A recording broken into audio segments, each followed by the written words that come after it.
In what might be the least surprising news that I have ever had to report here at Ring of Fire, a member of the Cheney family is not happy that America's forever war in Afghanistan might actually be drawing to a close.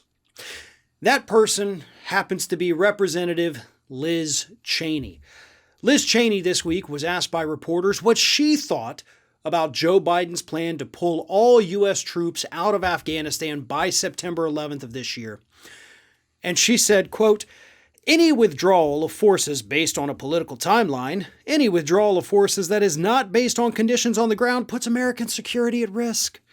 Now, I'm not sure why the White House has selected September 11th, but I can tell you that this is a huge victory, a huge propaganda victory for the Taliban. Yeah, they're the ones who are declaring victory in all of this. Liz, let me ask you, you say it needs to be based on conditions on the ground. What are the conditions on the ground that you would accept for U.S. troop withdrawal? That's what I want to know. What exactly do we have to do, aside from being there for nearly 2 decades with nothing to show for it?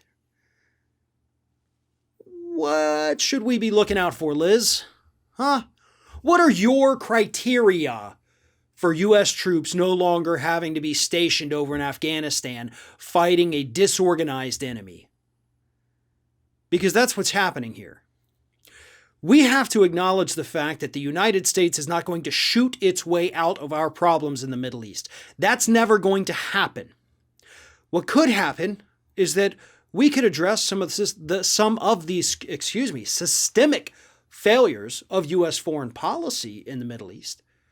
We could address the issue of climate change, which, as scientists and foreign policy experts and even the Pentagon have admitted, is actually driving recruitment for terrorist organizations in the Middle East. After all, as resource scarcity creates more desperation, people turn to these terrorist groups trying to come up with a better life. They can't farm anymore. Their livelihoods are going away, and they become desperate. And according to the Pentagon, again, they turn to these groups. So we could address something, climate change. We could invest in people instead of investing in bullets and bombs. How about that, Liz? Would that be good enough for you?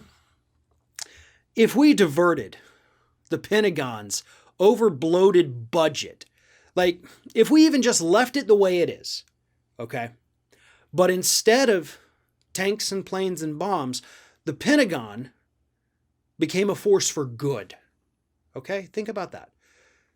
We have the Pentagon, instead of going over there and just shooting them up, we have the Pentagon going over there and building houses. Instead of our troops having to swerve IEDs on the roadside, they're helping civilians build new farms, build new irrigation systems. We're helping them improve their quality of life so that the thought of joining a terrorist group, the whole death to America thing, no longer holds any water for them because we're actually over there helping them instead of being the police that they're terrified of on every street corner. That's what the United States could be doing if we insist on giving the Pentagon $700 billion a year. We could put it to good use and we could actually make the world a better place. But we're not interested in that because of people like Liz Cheney and the entire Cheney family for that matter. They would rather see us over there slaughtering civilians by the thousands than, God forbid, doing something to help these people. Pulling out of Afghanistan is the right move for the United States. There is nothing for us to gain by being over there as a military presence. Now, if you want to send these people back and instead of arming them with guns, you give them shovels and rakes, you send over engineers so we can improve their infrastructure, I am all for that. But anything less than that, and we shouldn't be there.